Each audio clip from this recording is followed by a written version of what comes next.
And how close that is remains to be seen, but I think that's their ultimate goal.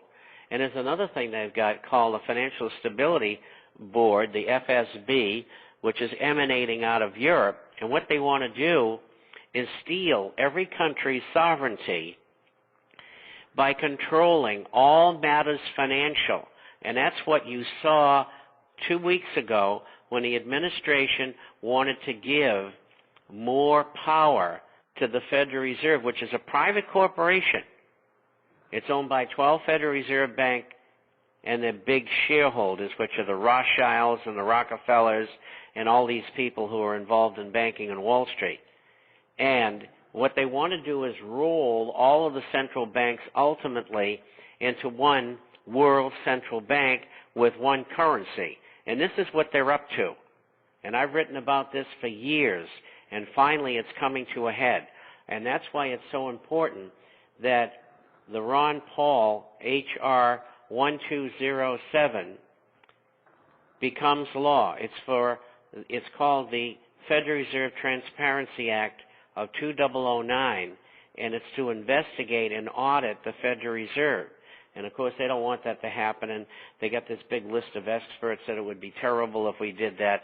Well, I get news for you. We want to get rid of it, because that's the key for America to join in under this FSB and become one of the nations that loses its financial sovereignty to some world body, whether it's the IMF or the UN or whatever it is.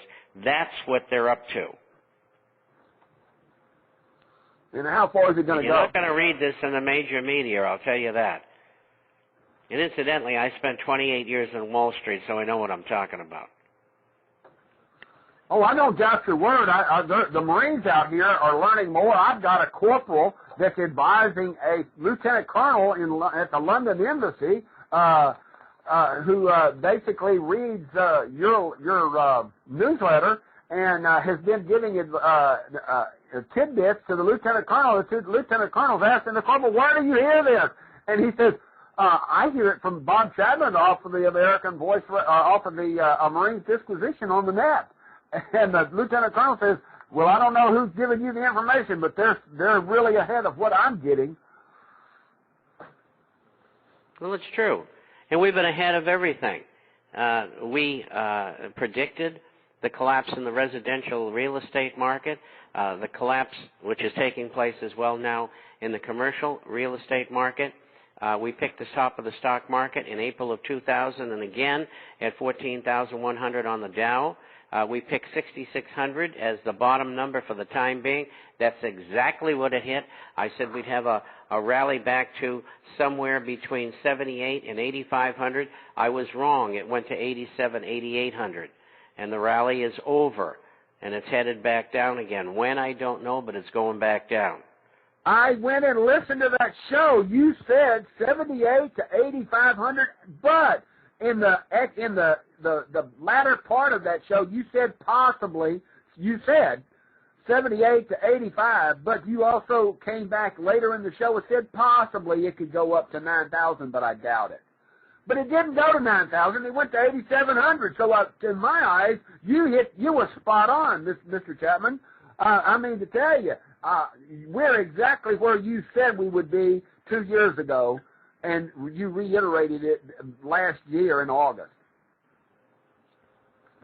Well, I'm happy. I've been fortunate to be able to help so many people.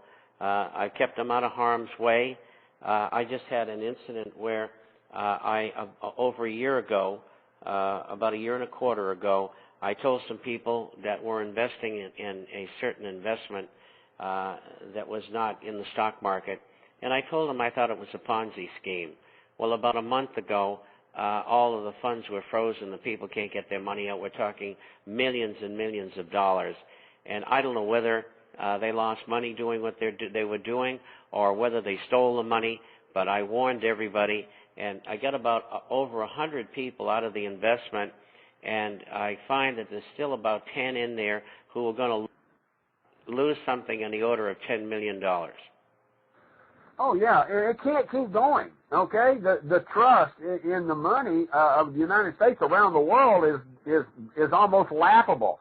The Russians are holding up gold coins that's 96% gold and 3% magnesium and silver. And they're saying that this is going to replace the dollar, and I assume, I mean, we're talking about a real gold coin, not a gold-plated coin, a real gold coin. And in Brazil, Brazil and China are working out some trade of money where they're going to the yuan. Mr. Chapman, you're spot on this, and what gets me is, why aren't the American people out there, the little Joe Smuckatellis, not understanding what's going on? They're literally sitting out there with their 9-course dinner, a bottle of champagne, some caviar, a hot dog, and a six-pack, and everything is hunky-dory. So what? You go to McDonald's and a 15-cent hamburger now costs $1.50. You go to the Western Sizzler and the once $3 steak is $20 and it still tastes like gristle. Mr. Chapman, how far is it going to go before the American people get pissed off? Well, I tell you, we've got 20.5% unemployment. Now, that's the U6 unemployment. I'll explain it. There's a short-term unemployment of 9.5%. There's long-term called U3, which goes back to 1990. We're not going to talk about that. Just U6. U6 includes 9.5%, the people who aren't receiving checks from the state anymore, the people who are discouraged, who are not looking for work, or they just can't find a job, and the people who are not full-time. The average work week is only 33 hours. So all of those people put together, and this is a government figure, is 16.5%. But what they fail to tell you is that there's a thing in there called the birth-death ratio. And what that ratio does is it allows government to say, well, we can't poll all of the small and medium-sized companies. So we're going to guess at whether they're adding or subtracting employees. And, of course, they never subtract employees. And that adds 185,000 make-believe jobs to the U6 each month. So if the U6 is 16.5 officially, the real number is 20.5%. So, and that's not going to get any better. It's going to get worse.